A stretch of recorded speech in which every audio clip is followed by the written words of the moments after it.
Hey everyone, we're Chris and Sandy with the Chris Benton Show. We get up close and personal, some amazing guests throughout the entertainment industry. And today, like I say on every episode, we got a great one for you. Who do we have? Today, we're thrilled to have Michelle Danner with us. Michelle is an accomplished acting coach and film director with a passion for helping actors unlock their full potential. Welcome to the show. Welcome. Hi, thank you so much for having me. It's our pleasure. Yes.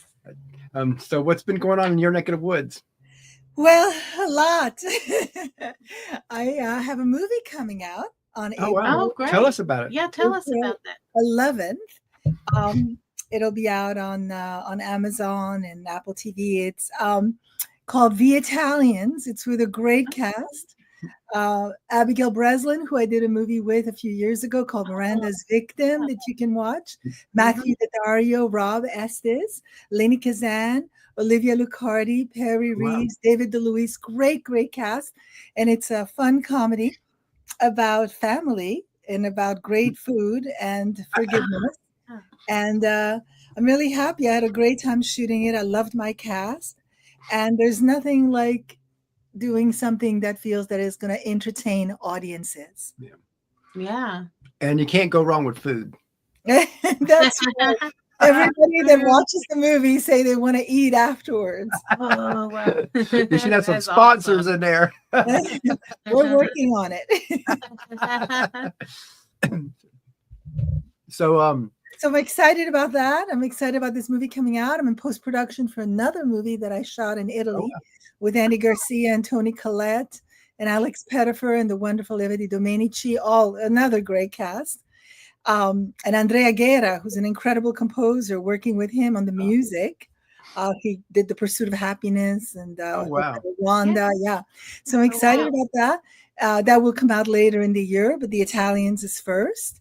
And then I am teaching. I'm going to teach a Golden Box class on February 8th and 9th here at our, acting studio in Culver City. And I traveling, lots and lots of things, great things going on. In December, we were all excited about 2025. And Yes. it's going to be so great. We all had a very special energy. And then, as we know, the year started very rocky. It was a rocky start because I'm in LA and many of my friends have lost their homes. It's very tragic, very, very sad. And so we've, although we almost got evacuated, but we didn't. So we were prepared, ready. That's good for you. Ready to go. We obviously feel it for everybody else. Yeah. That is a terrible predicament and is picking up the pieces right now of what happened. But it seems like last week things started to pick up, and I think we're in full swing right now. We're back, and people are going to heal and rebuild and deal with how devastating it was. Yeah. We are America. Yes, that's right. That's right. So how has the acting industry changed since you started, and what should actors be prepared for today?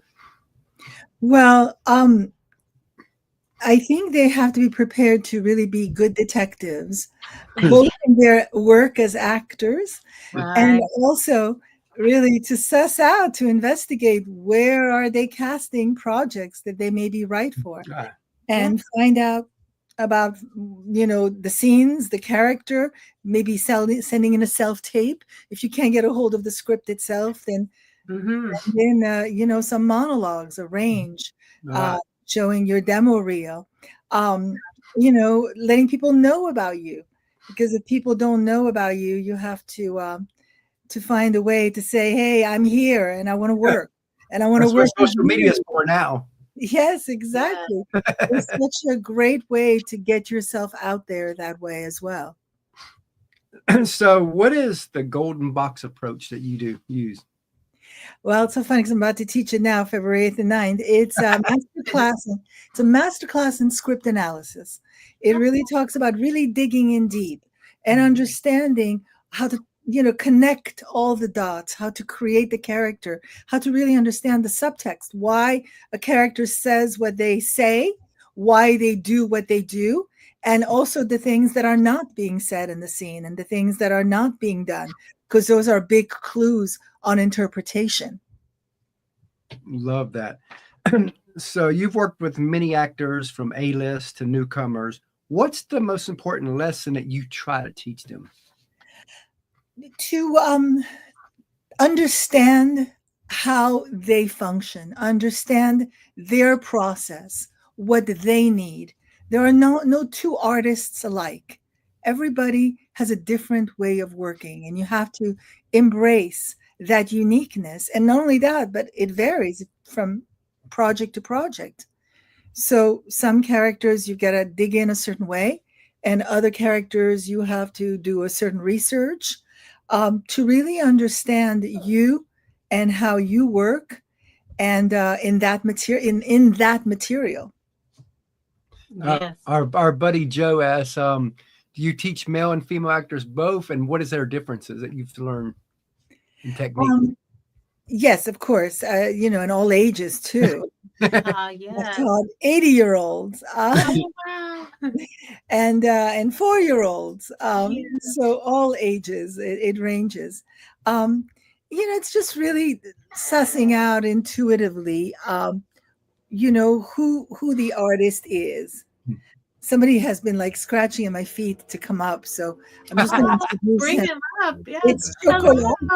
Oh, adorable. Chocolat is a little mini Australian Shepherd, and he travels with me. Awesome. all over Gotta the love world. it when the dogs pop up. Yeah. And he is also needy at times and Oh, demanding of attention. Oh, sorry. But he's very delicate. So if you touch him a little too, you have to be very, very delicate with him. Oh, wow. oh, yeah. So your father was a big major figure in entertainment. Tell us how that's impacted you and where you are today. Yes, he opened the very first William Morris agency, which is William Morris, William wow. Morris Endeavor. And Yes. he was a famous producer in Europe. He's passed away. He passed away a few months before I gave birth to my first child. But it's so funny because that first child of mine, who's also a filmmaker, just graduated from USC, was searching and found an article on my dad on the internet. Oh, wow. Oh, that's How he cool. She found rescued. an article on her dad recently. I did. Yes. Yeah, he rescued this Fraser Foreman. He would do also promote the heavyweight championships back in the day. He opened the William Morris agency in Paris off the Champs-Élysées. As a matter of fact, I was in Paris last year, and I stood right in front of that building. And I remembered when I was a little girl, I would go and with him to the office. Daddy would take his little girl to the office. I'd play under his desk.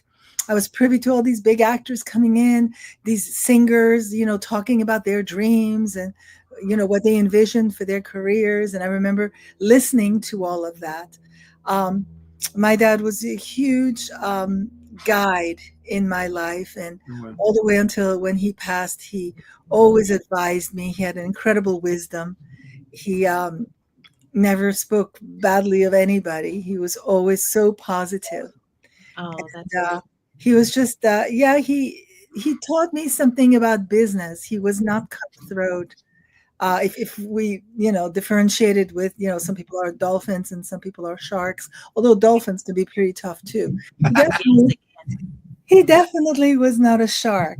He was always human, always did the right thing. Even if it meant he was going to lose money or lose this or lose that, he always tried to, do what felt to be the right thing. Yeah.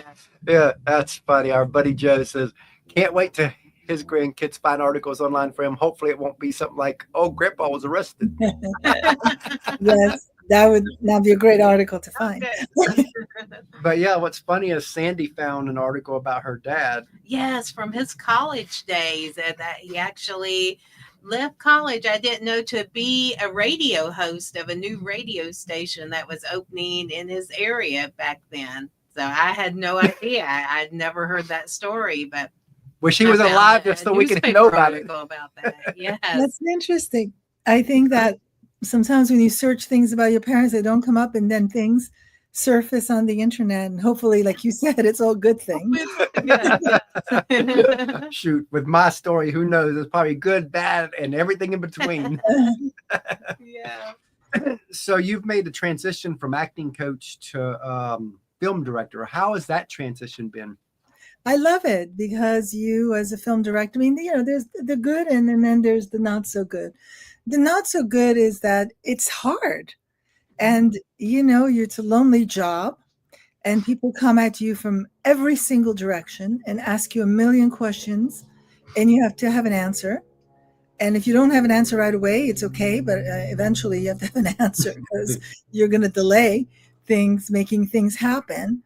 And it's all choices, and you have to have a strong vision. I mean, I love it. I really do. I love every part of it. I love the preparation of it, the pre-production.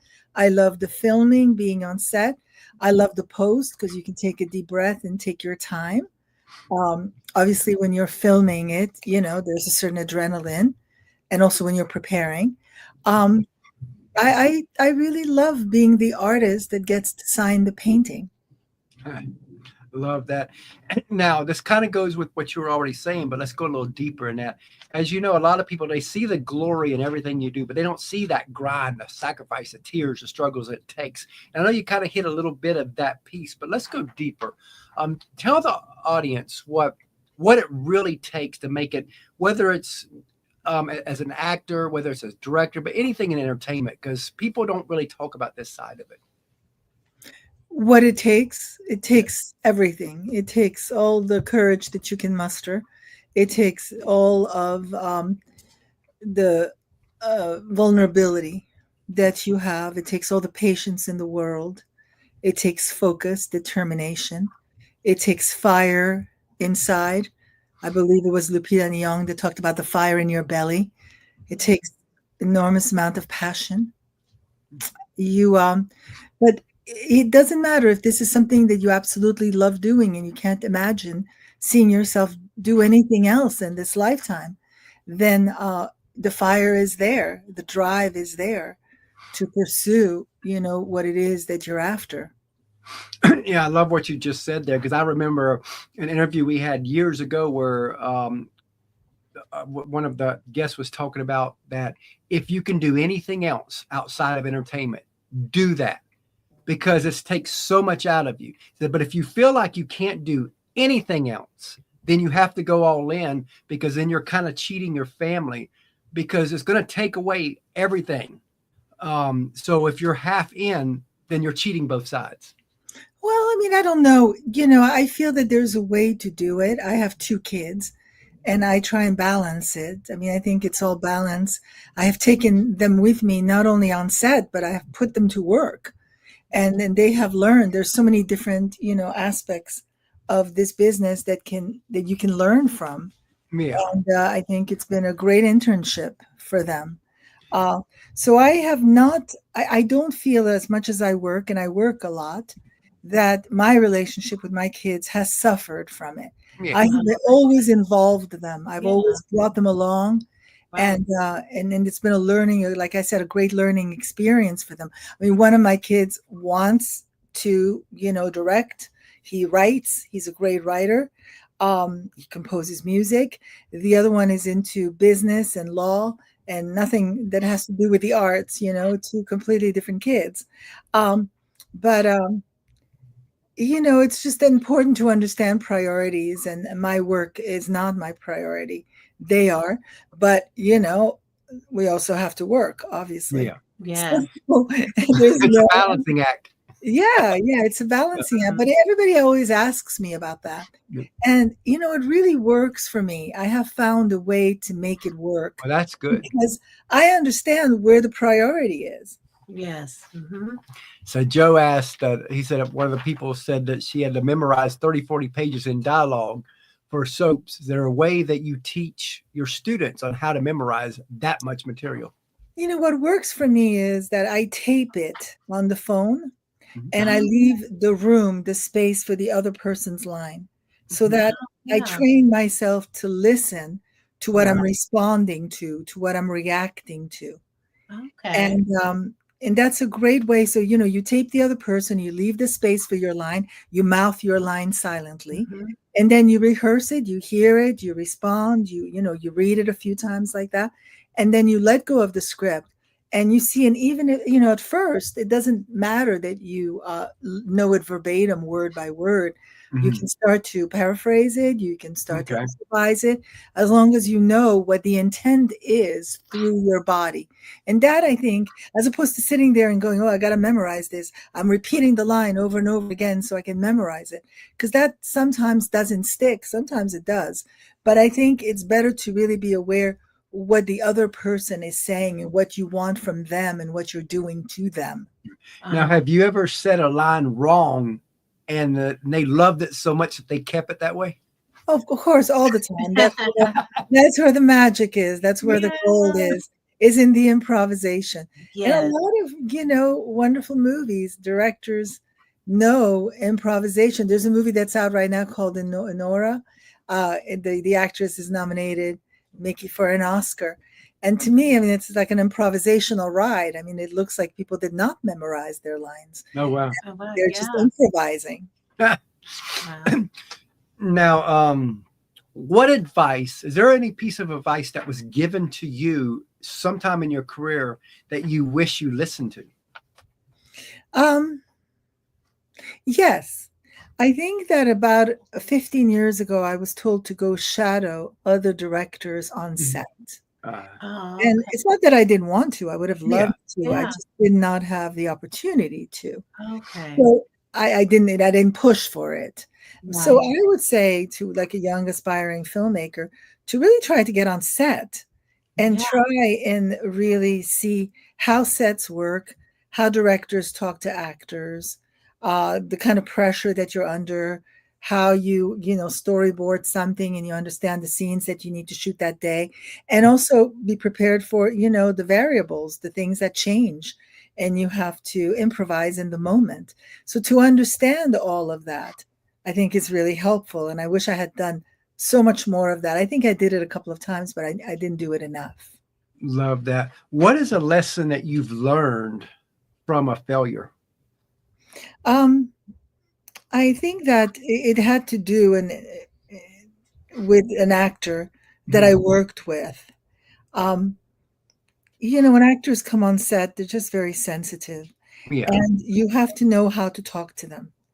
And you have to find your way in. Nobody's the same. You have to be intuitive with Mhm. who that person is. And even though that person may, go on a star trip or act out and, throw a tantrum, Mhm. you have to just take a deep breath and not be reactive to that. You have to just find your way in. Usually I find that if I bring it back to the work Mhm. and Okay. the importance of what the moment is, what we're trying to do in the work, and it has to do with finding the humanity of the moment Yeah. as the character, the actor finds their way back into their humanity. Ah, And that is helpful. That helped me. love that. As you know, everybody sees you, but they don't see the team around you. In our opinion, teams never get any love. But on our show, they always get love. So take a few moments and just tell us about the team that helps you be who you are. Well, my team gets a lot of love. My team gets a lot of love. And when I go to watch movies in movie theaters or at the house in the screening room, I watch the credits until the very end, until Yeah. the last credit Yeah. rolls, because I understand that it does take the village It Mhm. does. to make Mhm. it happen. It takes everybody. And you can see how much of a big village it is in many instances. Right. Mhm. I'm lucky, I've been working with a lot with the same people. My first AD, who's extraordinary, my director of photography, my production designer, my costume designer, my producers. So I've worked with all these people for decades. Um, and also people that have come to assist me, production Sure. assistants have come repeatedly, project after project, and they have contributed. And Mhm. without those contributions, I mean, you're nothing. You cannot make Yeah, it happen. Um, exactly. So very grateful to, whoever the team is to tell that particular story. Speaking of teams, we have a third co-host, our Yes. 13-year-old. He comes on and asks a couple questions. I know. I remember. So while Sandy go gets him, what's next for you? I am going to start pre-production on a movie. I can't announce it quite yet, but it looks like it's going to be pretty big. And I'm teaching this month. I'm going to be traveling. I'm finishing this other movie. So, I said to my sons, we're either going to be preparing for something, or we're going to be in the execution of it, or we're going to be, finishing it, put the final touch on it. But we'll be in one of those phases. So we just need to embrace it. We will be in one of those places. But it's great because I have signed up for creativity. And every day that I wake up, I'm open to whatever the day is going to bring me in terms of that creativity. I love that philosophy, because I remember in church, they always said that you're either in a crisis, going to be in a crisis, or just came through a crisis. So that kind of reminded me of that, because that's about true in life. You're either going, you're coming, or you're there. That's right. So got to embrace every stage of that. Hey, how are you? Hey, doing good. Hey, Michelle. So what's your favorite food? Oh, my favorite food. Well, I like eggplant parmigiana, and in the movie The Italians that's coming out, there's a big dish of eggplant parmesan on the table, and I ended up getting that recipe and making it, and it's quite good. What's yours? Pizza. Pizza works too. As a matter of fact, we're making today. We have a pizza oven here, and we're actually making pizza later today. Wow. Yeah. Wow. All right, I got one more question. So what's one of the coolest experiences you've had on your journey so far? Oh, no, it had just to do with traveling. I was in Norway with my kids, with my family, and there is a train that you can take in Norway, and you stop, and it's just beautiful. And in the mountain, they make this stop, and this woman is singing in the mountains. Oh, wow. And she's beautiful, and there's this music, and there's these, cascades of water, and it's an extraordinary train in Norway. It's very famous. I love that. I mean, I think that it's so important to travel. I think travel is the key to really see the world. And it's not enough to see it through pictures or through videos. You actually have to experience it. Another great place I took my kids to is in Peru. Oh, wow. It's Cusco and Machu Picchu. Now, I believe it's still closed, Machu Picchu. They have not opened it to the public. But I can tell you, to be in Machu Picchu, the energy there, it was unbelievable. And to see where, hundreds and hundreds and hundreds of years ago, people lived, what they built. It was really extraordinary. So I would say travel if you can, as much as you can. Love that. All right, that's it. All right. It's good to see you again. Yeah, good to see you again too. Bye. Bye. So so if you could direct any actor, who would it be and why? Oh, well, past or present. The list is way too big. But of course, I would have to say that Meryl Streep is on that list. And Daniel Day-Lewis is on that list. And then, everybody else. I just finished watching a show that I loved. It was on Paramount. It's an older show, but Netflix picked it up. It's called Younger. It's 7 seasons. And this actress, Sutton Foster, who I've seen on Broadway, who's, she's so talented.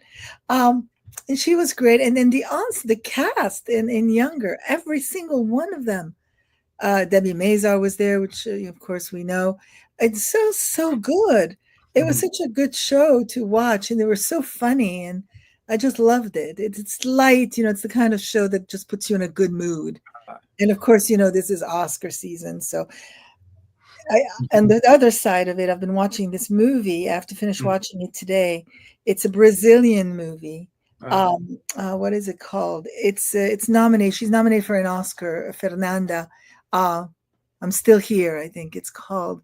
So upsetting and so powerful and so good. And And of course, you have Conclave, which is really good. And I mentioned earlier Nora and Amelia Perez, and The Brutalist is a 3.5-hour movie with Wow. Adrian Brody. I certainly wish and hope that he wins the Oscar. Very powerful performance. It's just, we script analyze An Unknown Person with Timothée Chalamet at the school on Friday. I mean, there's so many great movies. This is the time of the year, the award season, where all these movies come out. But then I love to watch the lighter stuff too, I love that. So what's a movie you wish you had directed? Well, I mean, I love this movie in Nora. I could direct something like that. Very improvisational, very Mike Lee. I love this English director, Mike Lee.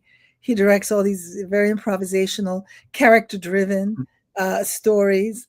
I mean, I loved that movie. I think that was totally something that was right up my alley. Last year, I loved American Fiction, Jeffrey Wright. And I love shows like Homeland, and just recently, The Agency with Michael Fassbender. Oh my God, he's, and Jeffrey Wright is in that too. Both of them, all of them are extraordinary. It was based on a French TV show called The Bureau. So I love these political thrillers. That's totally the thing that I'm drawn to. So what's been the hardest movie for you to direct? Well, probably not as a whole, but moments. Like I was directing a movie called Bad Impulse, and there were the LA fires, and we had to evacuate. And we lucked out. We got to shoot at Jane Seymour's house. She was, generous and gracious to give her home to shoot at. So we got something. We were evacuated from one place, but ended up getting another great location. But in that moment of evacuation, when the fire department came and said, you have to leave, and I was going to lose scenes, and I was going to lose my actors, and that was just not fun. That was challenging. So what did you learn about yourself through those moments? I stay very calm. I stay very, like the earthquake 30 years ago. I stay super calm. I go, okay, it's all right. We're going to get through this. It's a phase. This too shall pass. Exactly. So where do you want to be in 5 years? In 5 years, I want to continue to just create.